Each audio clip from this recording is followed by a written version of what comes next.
பரிசுத்த நாமத்துக்கு மகிமையுண்டதாக. சிலுவை நிழல் ஊழியத்தின் மூலமாக உங்களை யாவரையும் இந்த கிருபை நேரத்திலே சந்திப்பதிலே நான் மிகுந்த மனமகிழ்ச்சி அடைகிறேன். கர்த்தர் இந்த நாட்களும் கூட நம்மத்திலே பெரிய காரியங்களை அவர் செய்வாராக.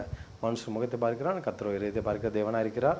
தொடர்ந்து அடியனுக்காகவும் ஊழியங்களுக்காகவும் கூட உங்களை தனிப்பட்ட விதத்திலே அவர் ஜெபித்துக் கொள்ளும்படி உங்கள் அன்போடு கூட நான் வேண்டிக் கொள்கிறேன். ஏனென்றால் திக்கெட்டு எளிய ஜனங்கள் மத்தியிலே மற்றும் கிராம ஊழியத்தை பண்ணி கொண்டிருப்பதனால உங்களுடைய ஜெபத்தில் நீங்கள் அடியனை நினைவுறும்படி உங்கள் அன்போடு நான் வேண்டிக் கொள்கிறேன். இப்பொழுது ஒரு விசை தலைகளை தாழ்த்தி நாம் ஜபிக்கலாம்.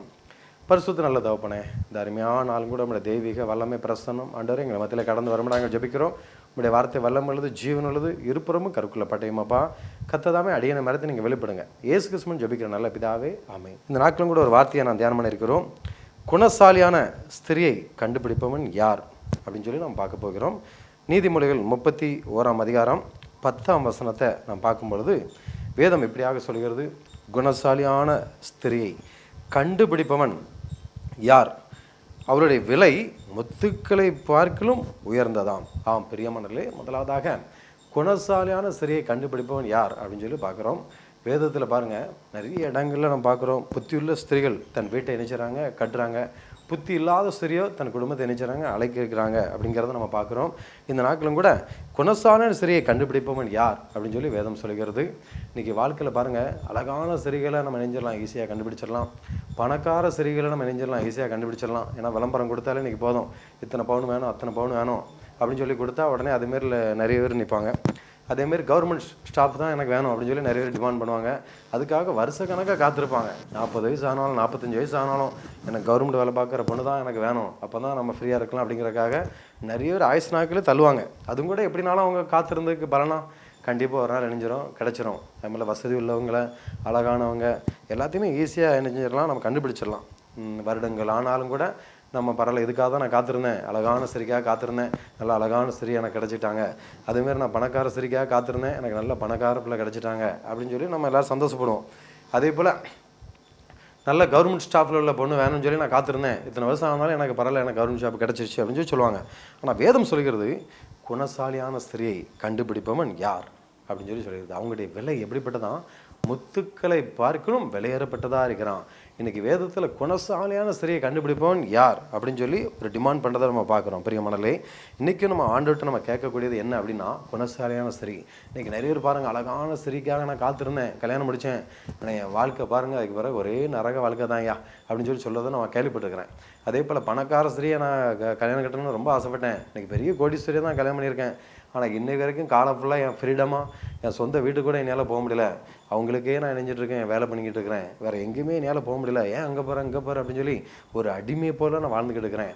அதே போல் கவர்மெண்ட் ஸ்டாஃப் தான் எனக்கு வேணும்னு நினச்சி ஆசைப்பட்டேன், இன்றைக்கி பாருங்கள் என் ஃப்ரீடமாக என்னால் இருக்க முடியல, வீட்டு வேலைகளை ஃபுல்லாக இன்றைக்கி நான் தான் பார்த்துக்கிட்டு இருக்கிறேன், எங்கேயுமே என்னால் ஃப்ரீயாக நினச்ச முடியல, போக முடியல, வேலைக்கு கொண்டு போய் விடுறது, வீட்டுக்கு திரும்ப கொண்டாடுறது, அதுபோல் என்ன வேலை செய்கிறாங்களோ அதை தான் நான் செஞ்சுட்டு இருக்க இருக்குது, என்னால் மற்ற எந்த சுதந்திரமான ஒரு முடிவு எடுக்க முடியல அப்படின்னு சொல்லி வேறு வழியே இல்லாமல் நான் பணத்துக்கு ஆசைப்பட்டேன், பணம் இருக்குது, பொருள் இருக்குது, எல்லாம் இருக்குது, ஆனால் என்ன இல்லை, நிம்மதி இல்லை.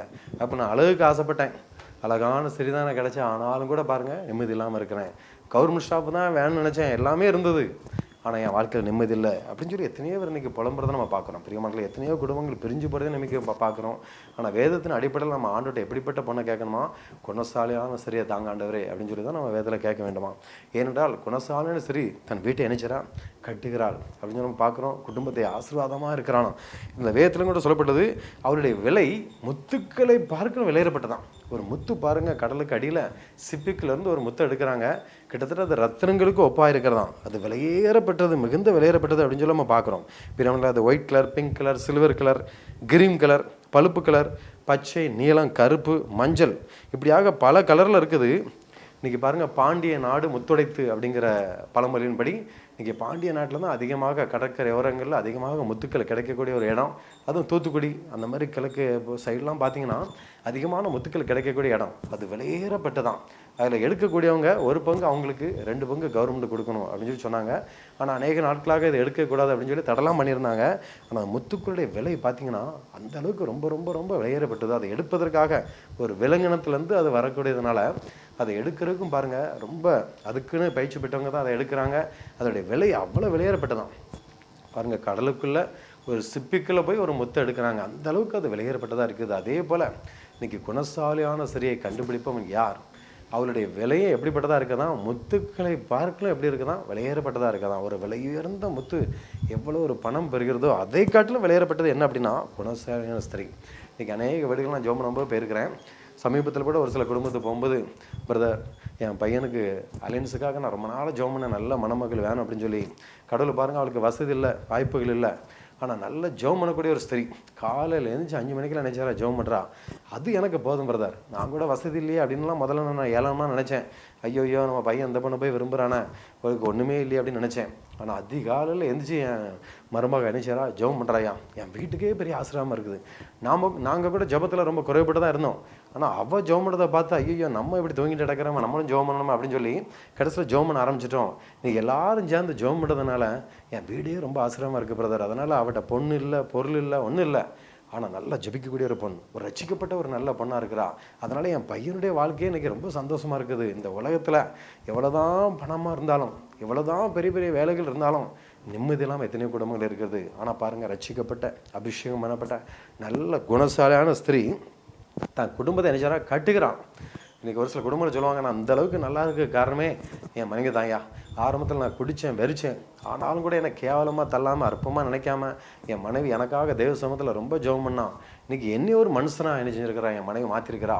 நான் அந்த நிலைமைக்கு நல்ல வியாபாரங்கள்லாம் பண்ணுறேன், நல்ல செழிப்பாக இருக்கிறேன் அப்படின்னா அதுக்கு காரணம் என்ன, என் மனைவி தான். ஆரம்பத்தில் அவளை எவ்வளோ கொடுமைப்படுத்திருக்கிறேன், ஆனால் எல்லாத்தையும் சகித்து அவள் ஜெபத்தில் எல்லாத்துலையும் உறுதியாக இருந்து இந்த நாட்களும் கூட நான் இந்தளவுக்கு ஒரு நல்ல மனிதனாக மாறதுக்கு காரணமே யார் தான், என் மனைவி தான் அப்படின்னு சொல்லி சொல்கிறத நான் கேள்விப்பட்டுக்கிறேன். பிரியமண்டலே, நம்முடைய வாழ்க்கையிலும் கூட திருமண காரியத்திலும் கூட எனக்கு பணம் இருக்கிற பொண்ணு தான் வேணும், கவர்மெண்ட் வேலை தான் வேணும் அப்படின்னு கேட்கறத விட எல்லாத்துலையும் சிறந்த ஒரு நல்ல குணசாலியான ஸ்திரியை தாங்கப்பா, ரட்சிக்கப்பட்ட பொண்ணை தாங்க ஆண்டவரே, என் குடும்பம் கட்டப்படணும் ஆண்டவரேன்னு சொல்லி அப்படிப்பட்ட ஒரு ஸ்திரியை கேட்கும் பொழுது கர்த்தர் குடும்பங்களில் சமாதானத்தையும் சந்தோஷத்தையும் கொடுக்கிறார். இந்த பாருங்கள், குணசாலியான ஸ்திரியை வந்து யார், அவர் எப்படிப்பட்டவள் அப்படிங்கிறத பற்றினா அந்த வேதத்தில் அழகாக சொல்லப்பட்டுள்ளது. அவள் 11ஆம் வசனத்தில் பார்த்தீங்கன்னா, அவள் புருஷனுடைய இருதயம் அவளை நம்பும், அவன் சம்பத்து குறையாது. அடுத்து 12ஆம் வசனத்தில், அவள் உயிரோடு இருக்கிற நாளெல்லாம் அவனுக்கு தீமையே அல்ல நன்மையே செய்கிறான். பாருங்கள், உயிரோடு இருக்கிற வரைக்கும் மனைவி வந்து எப்படி இருக்கிறா பாருங்கள், கணவனுக்கு தீமை அல்ல நன்மையே செய்துக்கிட்டு இருக்கிறான். இன்றைக்கி நிறைய ஒரு சின்ன விஷயம்னாலும், எங்கள் அம்மா பற்றி இப்படி பேசிட்டியா, எங்கள் அப்பா பற்றி நீ இப்படி பேசிட்டியா, உன்னை நான் சும்மா விட மாட்டேன், வரதட்சணை கேஸில் உன்னை உள்ள தள்ளனா பாரு, உன் குடும்பத்தையே உள்ள தள்ளனா பாரு, உன்னை என்ன பண்ணுறேன் பாரு, நான் என் குடும்பம் என்ன தெரியுமா, நான் எவ்வளோ பெரிய பேக்ரவுண்ட் வந்திருக்கேன் தெரியுமா, நீ என்னையை பார்த்து எப்படி பேசலாம் அப்படின்னு சொல்லி யதார்த்தமாக கணவன் மனைவிட்ட தான் பேச முடியும், மனைவி கணவன்கிட்ட தான் யதார்த்தமாக பேச முடியும், ஃப்ரீயாக. வேறு யார்ட்டையும் நம்ம நினச்ச முடியாது, பேச முடியாது. ஏன்னா ஒரே சரீரம் அப்படின்ட்டு வேதம் சொல்லுகிறது. சில விஷயத்தில் தமாசா சொல்லதை கூட அவங்க சீரியஸாக எடுத்துக்கிட்டு உடனே பெரிய அளவில் ஆக்கிடுவாங்க. அவனை உள்ளே தள்ளாமல் விட மாட்டேன், அவனை எனக்கு வேண்டவே வேண்டாம், நான் விரும்பின மாதிரி வாழ்க்கை எனக்கு கிடைக்கல அப்படின்னு சொல்லிட்டு இன்றைக்கி நிறைய இடங்களில் தீமையை செய்து உடனே போலீஸ் ஸ்டேஷனுக்குள்ளே உள்ளே தள்ளிடுறாங்க பெரிய மனநிலை. ஆனால் அந்த உயிரோடுக்கு நாளெல்லாம் அவனுக்கு தீமை அல்ல, குணசாலியான ஸ்திரீ என்ன செய்கிறான்னா நன்மையே செய்கிறாள். அடுத்தது பார்த்திங்கன்னா, ஆட்டு மயிரையும் சணலையும் தேடி தன் கைகளினாலே உற்சாகத்தோடே வேலை செய்கிறாள். அவள் வியாபார கப்பலை போல் இருக்கிறாள், தூரத்திலிருந்து தன் ஆகாரத்தை கொண்டு வருகிறாள். பாருங்கள், ஒரு வியாபார கப்பல் எப்படி எல்லாத்துக்கும் ஒரு ஆசிரமமாக இருக்குதோ, பல நாடுகளிலிருந்து வரக்கூடிய எல்லா பொருட்களும் கிடைக்கத்தக்க இருக்கிறதோ, அதே போல் எல்லா விதமான ஆசிரமங்களும் நிறைந்த ஒரு ஸ்திரியாக இருக்கிறாள். கணவனுக்கு என்னென்ன தேவையோ அதை எல்லாத்தையும் கொடுக்கத்தக்கதாக அவள் ஒரு நன்மையை தரக்கூடிய ஒரு மனைவியாக இருக்கிறாள். அடுத்தது பார்த்திங்கன்னா, இருட்டோடே எழுந்து 15ஆம் வசனம் சொல்கிறது, இருட்டோடே எழுந்து தன் வீட்டாருக்கு ஆகாரம் கொடுத்து தன் வேலைக்காரிகளுக்கும் என்ன செய்கிறானா படியளிக்கிறானா. பாருங்கள், அதிகாலையிலே எழுந்துச்சு, இருட்டோட எழுந்துச்சு எல்லாருக்கும் படியளிக்கிறாள். பிரியமனே, அதே போல் ஒரு வயலை விசாரித்து அதை வாங்குகிறாள், தன் கைகளின் சம்பாத்தியத்தினால் திராட்சை தோட்டத்தை நாட்டுகிறாள். பாருங்கள், ஒரு வயலை விசாரித்து வாங்குறா. அடுத்தடுத்து நம்ம என்ன வேணும், குடும்பத்துக்கு என்ன தேவை அடி ஒன்றொன்னையாக நினச்சாங்க வாங்குறாங்க. அடுத்தது பார்த்திங்கன்னா, தன்னை பலத்தால் இடைகட்டி கொண்டு தன் கைகளை பலப்படுத்துகிறாள், தன் வியாபாரம் பிரயோஜனம் உள்ளது என்று அறிந்திருக்கிறாள். இரவிலே அவள் விளக்கு அணையாது இருக்கும். பாருங்கள், ஒரு குடும்பத்துக்கு குத்து விளக்கு, அந்த வீட்டை பிரகாசிக்க பண்ணக்கூடிய காரியங்கள் எல்லாம் யார்கிட்ட இருக்குதுன்னு பார்த்தீங்கன்னா பெண்கள்கிட்ட தான் இருக்குது.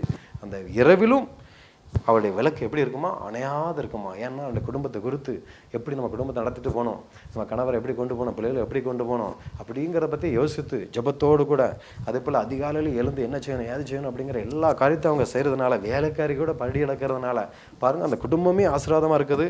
இரவிலும் அவள் விளக்கு எப்படி இருக்கும், அணையாது இருக்குமா. அடுத்தது பார்த்தீங்கன்னா, தன் கைகளை ராட்டனத்தில் வைக்கிறாள், அவள் விரல்கள் கதிரை பிடிக்கும்.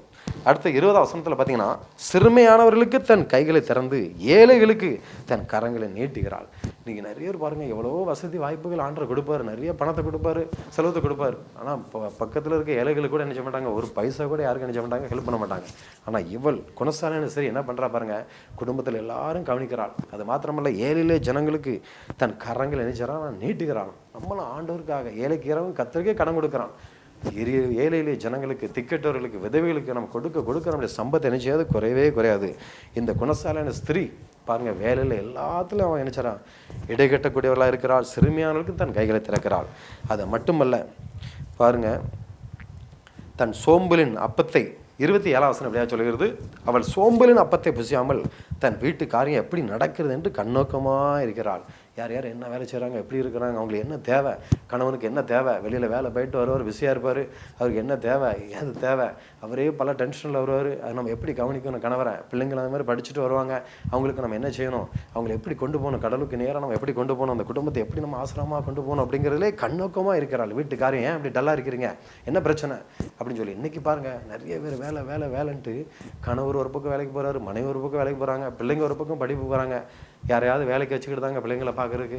கடைசியில் அன்புக்கான ஒரு இடமே இல்லாதபடி கடைசியில் குடும்பம் சீக்கிரத்தில் பிரிஞ்சு போயிடுது. பணம் சம்பாத்தியம் பண்ணிகிட்டே இருப்பாங்க. 2 பேர் வேலை பார்த்து தானே அந்த காலத்தில் சம்பாத்தியம் பண்ண முடியும் அப்படின்னு சொல்லுவாங்க, உண்மைதான். ஆனால் 2 பேரும் ஒருத்தருக்கு ஒருத்தர் ஐக்கப்பட்டு பேசக்கூட டைம் இல்லாதனால கடைசியில் குடும்பமே பாருங்கள் பிரிந்து போகிறது. பணம் தான் கடைசியில் மிச்சமாக இருக்கும், சொத்து தான் மிச்சமாக இருக்கும். ஆனால் குடும்பம் பாருங்கள் எங்கேயே இருக்குதுன்னு பார்க்குறோம். ஆனால் வேதம் சொல்கிறது, கணவருக்கு என்ன செய்யணுமா, மனைவி கீழ்ப்படியணுமா. அதே போல் கணவரும் பாருங்கள் மனைவிடத்தில் எப்படி இருக்கணுமா, அன்பாக இருக்கணுமா. புதிய ஏற்பாடில் சத்தியங்கள் சொல்லுகிறது. இதுபடி நம்ம கவனமாக இருந்தால் குடும்பத்தில் பிரிவே வராது. இன்றைக்கி நிறைய பேர் கணவர் நீ சொல்லுறது நான் ஏன் கேட்கணும், நான் உன்னைய விட அதிகமாக சம்பளம் வாங்கிட்டு இருக்கிறேன், நீ சாதாரண சம்பளம் வாங்கிட்டு இருக்க, நீ சொல்லுறது நான் என்ன கேட்கணும், எங்கள் பேக்ரவுண்ட் எப்படி இருக்குது, எங்கள் அப்பா அம்மா சொல்ல தான் நான் கேட்பேன், எங்கள் வீட்டார் சொல்ல தான் நான் கேட்பேன், என் ஃப்ரெண்டு சொல்ல தான் நான் கேட்பேன் அப்படின்னு சொல்லி கணவருக்கு கீழ்ப்படியாதனால தான் இன்றைக்கி நிறைய குடும்பங்கள் பிரிந்து போகிறது. அதே போல் கணவர் எப்படி இருக்கணுமா, அன்பாக இருக்கணுமா, தன் சொந்த சரத்தை எப்படி நேசிக்கிறோம் அதே போல் மனைவியும் அன்பாக இருக்கணுமா. அப்படி இருக்கும்போது என்ன நடக்க பாருங்கள், 28 வசனத்தில் அவள் பிள்ளைகள் எழும்பி அவளை பாக்கியவதி என்கிறார்கள். பிள்ளைகள் வந்து பாருங்கள் அம்மாவை பார்த்து பாக்கியவதிங்கிறாங்க. புருஷனும் அவளை பார்த்து சொல்கிறான், அநேகம் பெண்கள் குணசாலிகளாக இருந்தது உண்டு, நீயோ அவர்கள் எல்லாருக்கும் மேற்பட்டவள் என்று அவளை புகழ்கிறான். பாருங்கள், பிள்ளைங்களும் கணவனும் ஒரு ஸ்திரியை பார்த்து புகழ்கிறாங்க. குடும்பத்தில் இவ்வளோ ஒரு ஆசீர்வாத காரணம் நீதாமா, ஏழைகளுக்கு உதவிச்சுற, எல்லாத்துக்கும் உதவிச்சுற, குடும்பத்தையும் அம்மா அப்பா பார்த்துக்கிற, என்னையும் பார்த்துக்கிற, பிள்ளையும் பார்த்துக்கிற அவன் கணவன் புகழ்கிறான். பிள்ளைகளும் பாருங்கள் சந்தோஷப்படுறாங்க, பாக்கியவதிங்கிறாங்க. கடைசியில் வேதம் சொல்கிறது, சௌந்தரியம் வஞ்சனை உள்ளது, அழகும் வீண், கர்த்தருக்கு பயப்படுகிற ஸ்திரியே புகழப்படுவாள். பிரியமர்களே, குணசாலியான ஸ்திரியை கண்டுபிடிப்பான் யார். அழகு வேஸ்ட்டு, சௌந்தரியம் வேஸ்ட்டு, பொருள் பொண்ணு எல்லாம் வேஸ்ட்டு, ஆனால் கர்த்தருக்கு பயப்படுகிற ஸ்திரியே புகழப்படுவாள் அப்படின்னு சொல்லி நம்ம பார்க்குறோம். பிரியமர்களே, இந்த நாட்களும் கூட எத்தனையோ பேர் ஆலயத்துக்கே போகாத ஜனங்கள் உண்டு. ஆனால் குணசாலியான சரி வீட்டுக்கு வந்த உடனே இன்றைக்கி ஆலயத்துக்கு போகிற எத்தனையோ ஜனங்களும் பார்க்குறோம். அபிஷேகத்தை பெற்றுக்கொண்டு ஆண்டருக்காக எலும்பி பிரகாசிக்கிற எத்தனையோ ஜனங்களும் பார்க்குறோம். அப்படிப்பட்ட குணசாலியாக கர்த்தர் ஒவ்வொரு வாழ்க்கையிலும் கர்த்தர் கட்டளையிடுவாராக. நம்முடைய குடும்பத்தை கர்த்தர் ஆசீர்வதிப்பாராக. ஒரு சில தலைகள் தாத்து நாம் ஜெபிக்கலாம். பரிசுத்த நல்ல தகப்பனே, குணசாலியான ஸ்திரியை கண்டுபிடிப்பவன் யார், அவருடைய விலை முத்துக்களை பார்க்கிறோம் விலையேறப்பட்டது என்ற வார்த்தைப்படி இதை பார்த்து கொண்டு ஒவ்வொரு வாழ்க்கையிலும் திருமணத்துக்காக ஆயத்தப்படுத்துகிற ஒவ்வொரு ஆண்களுடைய வாழ்க்கையிலும் கூட, தகப்பனை வாலிபுடைய வாழ்க்கையிலும் கூட நல்ல குணசாலியான சரியை கொடுக்க நாங்கள் ஜெபிக்கிறோம். அதுபோல் குடும்பத்திலும் கூட இதுவரைக்கும் ஆண்டவரே சிலருடைய அறியாமை நிமித்தமாக ஆண்டவரே சோதரன் நிறைய குடும்பங்கள் சின்ன பண்ணமாக இருக்க நாங்கள் பார்க்கிறோமப்பா. குணசாலியான சரியாக எல்லாருக்கும் ஞானத்தை கொடுங்க, கணவருக்கு கீழ்ப்படிய ஒருவருக்கு ஒரு அன்பாக இருக்கத்தக்கதாக ஆண்டவரே, அந்த குடும்பத்துக்கு நான் வந்த பிறகு ஒரு ஆசிரமம் இருக்குன்னு சொல்லத்தக்கதாக ஆண்டவரே ஒவ்வொரு குடும்பத்தை நாங்களை கட்டுமுட ஜெபிக்கிறோம். பிரிந்து கொடுக்கிற ஆண்டவரே அநேக குடும்பங்களுக்காக ஜெபிக்கிறோம். பிரிந்து கொண்டு இருக்கிற ஆண்டவரே, பிரிந்து போயிருக்கிற அநேக குடும்பங்களுக்காக ஜெபிக்கிறோம் அப்பா. எல்லா குடும்பத்திலும் சமாதானம் உண்டாட்டும், சந்தோஷம் உண்டாகட்டும். ஆண்டவரே சோதரம், ஸ்திரீகளுக்கு நீ ஆசிரியப்பட்டவர் என்று வேதம் சொல்கிறபடி ஆண்டவரே ஒவ்வொரு ஸ்திரீகளும் குடும்பத்துக்கு ஒரு தூணாக, விளக்காக, தீபமாக எழும்பி பிரகாசிக்கத்தக்கதாக, பிள்ளைகள் பாக்கியன்னு சொல்லத்தக்கதாக, கணவரும் புகழத்தக்கதாக ஆண்டவரே ஒவ்வொரு ஸ்திரீகளும் கர்த்தர்தாமே நீர் பலப்படுத்த நாங்கள் ஜெபிக்கிறோம். இதுவரைக்கும் அநேக குடும்பங்கள் பிரிந்து கொண்டிருக்கலாம். கர்த்தர்தாமே எல்லா குடும்பத்தையும் நீர் இணைக்க நாங்கள் ஜெபிக்கிறேசப்பா. புதிதாக திருமணமான குடும்பத்திலும் கர்த்தர்தாமே விசேஷத்தை ஞானத்தை கிருபையில் கொடுங்க. இயேசு கிறிஸ்துவின் ஜெபிக்கிறேன் நல்ல பிதாவே, ஆமென். கர்த்தர் தாமே உங்கள் ஒவ்வொரு ஆசிரியப்பாராக.